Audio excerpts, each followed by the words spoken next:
হরে কৃষ্ণ। তো আগামীকাল 11ই মে অর্থাৎ রবিবার দিন নৃসিংহ চতুর্দশী ব্রত পালন করা হবে।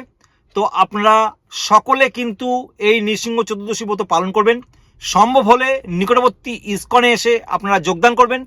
যদি একান্তই মন্দিরে না আসতে পারেন তাহলে আপনারা গৃহে থেকে আপনারা কিন্তু এই নৃসিংহ চতুর্দশী ব্রত পালন করবেন। কিভাবে পালন করবেন নৃসিংহ চতুর্দশী ব্রতের মাহাত্ম্য, সমস্ত লীলা কথা, সমস্ত মাহাত্ম্য আমাদের এই চ্যানেলে আপনারা পেয়ে যাবেন। কৃপাপূর্বক দেখে নেবেন, ডেসক্রিপশন বক্সে লিঙ্ক দেওয়া থাকবে।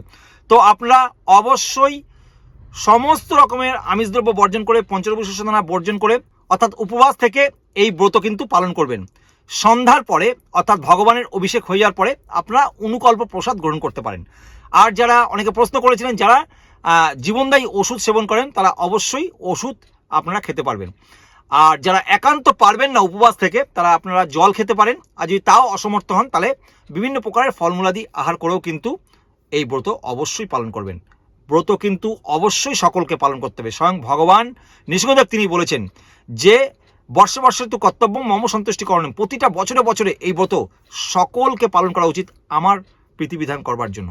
সেই জন্য আপনারা সকলে এই ব্রত পালন করবেন। স্বয়ং দেবাদিদেব মহাদেব ব্রহ্মা সমস্ত দেবতারা এই ব্রত কিন্তু পালন করেছিলেন। সেই জন্য অত্যন্ত গুরুত্বপূর্ণ এই ব্রত, নৃসিংহ চতুর্দশী ব্রত। তো আপনারা সকলে অবশ্যই পালন করবেন। হরে কৃষ্ণ। জয় শ্রী শ্রী নৃসিংহদেব কি জয়।